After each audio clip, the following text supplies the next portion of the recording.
Bríet, sigur, nei, ég meina tap 30 stiga tap á móti Slóvakíu hérna í þinn fyrsta landsleik.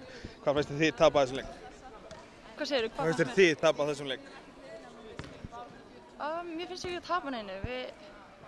Það er alltaf að segja að við skulum tapa ykkur, en við vinnum alltaf eitthvað, skilur við. Þú veist, við getum alltaf gert betur og allt það, en þú veist, við töpum ekkert eitthvað þannig.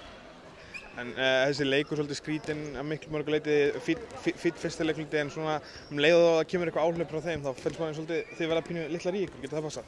Já, ég held að það sé alveg bara eðlilegt, skilur við, mannlegt að það gerist, en þú veist, þurfum bara einhvern veginn að finna hvernig við erum að taka á því, sko, en já, örugglega. Var svolítið skortur á því að búa eitthvað til svona í lokin, tapið svona leik svolítið mikið í fjórða leikluta, hvað finnst þér að þurfa að breyta þar hjá? Bara frá meira flow, vera ákveðnari, þú veist, eins og þú segir, við mistum svona sjálfstraust. Við erum bara inn á því. Þinn fyrsti landsleikur og kemur bara frekar snemma inn á, það hlýtur að vera, hvernig var tilfinningin bara komin? Skemmtileg. Já. Mér fannst, já, þetta var bara svo góð tilfinning. Við erum búin að vera markvís svo lengi og orðið að veruleika. Glæsilegt, það er ekki líka. Takk hérlega.